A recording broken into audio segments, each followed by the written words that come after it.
Jake Retzlaff just made a decision that should bother every BYU fan. He's leaving the university. This is an emergency Locked On Big 12.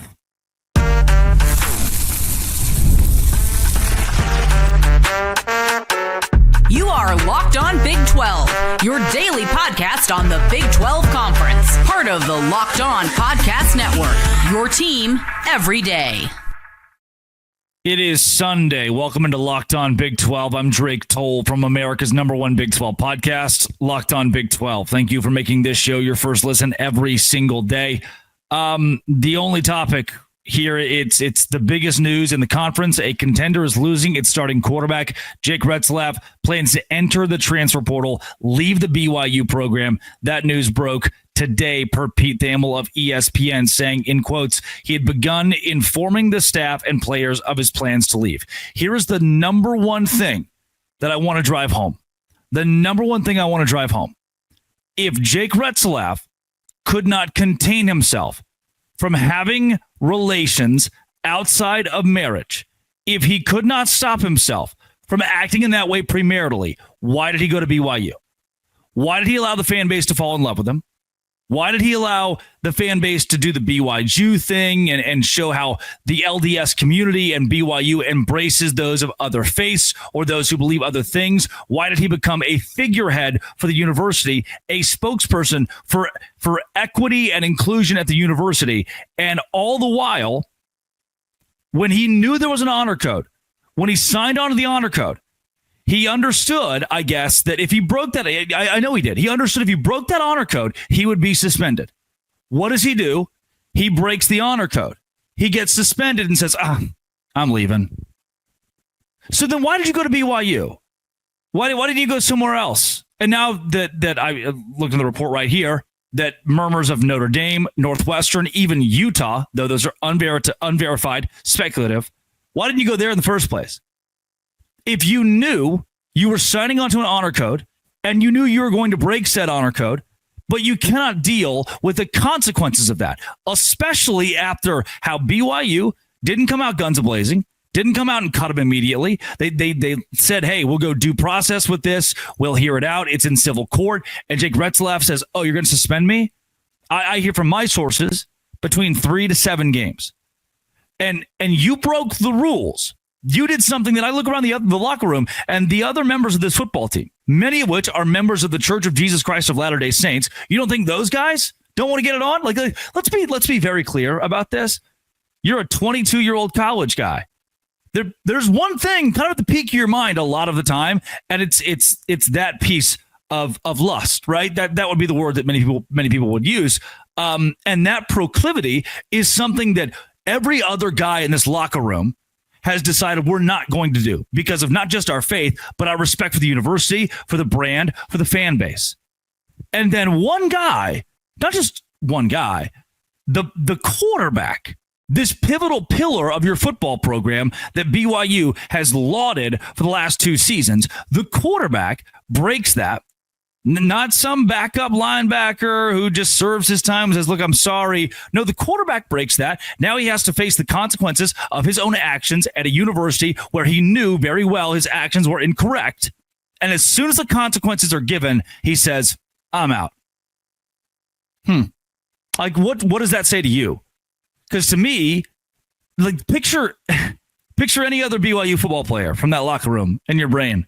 You don't think those guys have those temptations to break the rules that BYU has set forth in front of them? You don't think that it's hard for them not to do that? But they still don't, because they want to play football for BYU. They want to play football for a university that does things different, for a faith that does things different. And Jake Retzlaff just told you, the fan base, many of which stood by him and said, hey, look, we'll wait till the facts come out. We're not judge, jury, and executioner. Let's hear what he has to say in response to AG and Jane Doe and this entire case.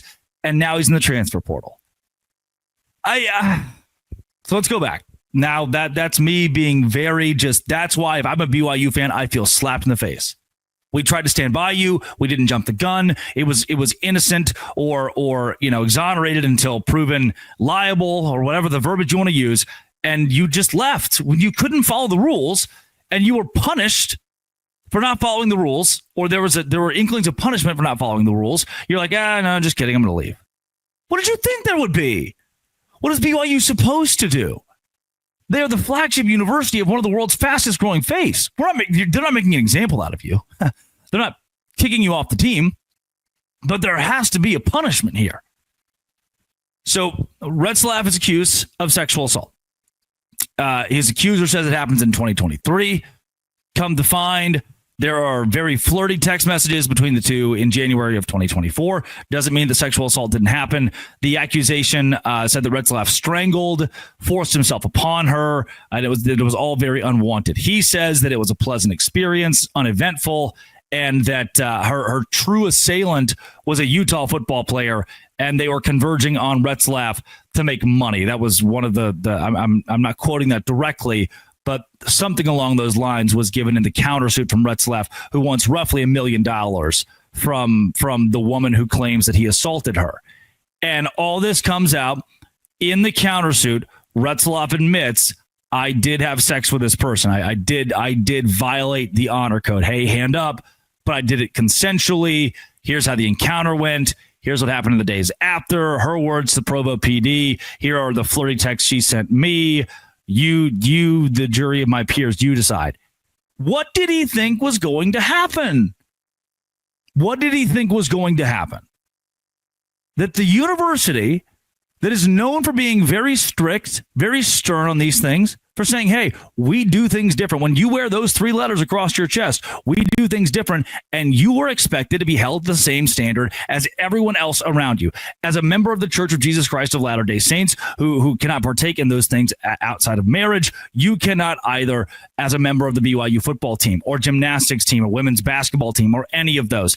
And he just said, I don't care. I don't care.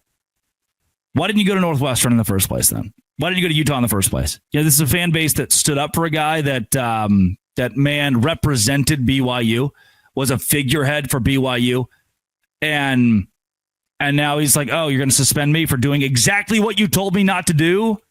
I'm just going to leave.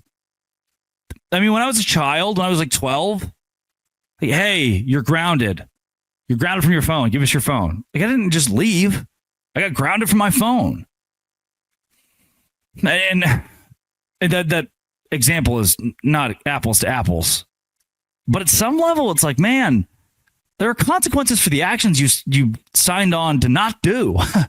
There are consequences for doing something that you said, I'm explicitly not going to do.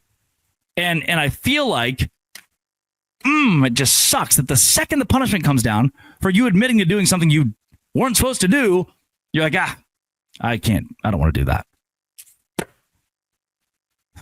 Today's show is brought to you by FanDuel. FanDuel is exactly where I go. I download the app. It's super convenient, very easy. New customers can actually get $150 in bonus bets when your first $5 bet wins. Yep, you go to FanDuel.com to get started. Go to FanDuel.com. You open the FanDuel app today, and that $5 can turn into $150 in bonus bets if that first bet wins. New daily promotions, easy to use, fast payouts as well. Same game parlays are awesome. Major League Baseball is all over that app. Go to FanDuel.com. Download it from the App Store. That's FanDuel. Tomorrow, we're going to talk more about the Retzlaff situation. I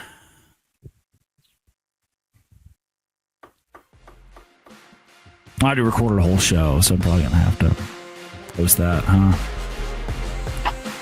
Yep. Enjoy it. This has been Lois. We'll be locked on. Thanks for making it your first listen every single day. Dose grande.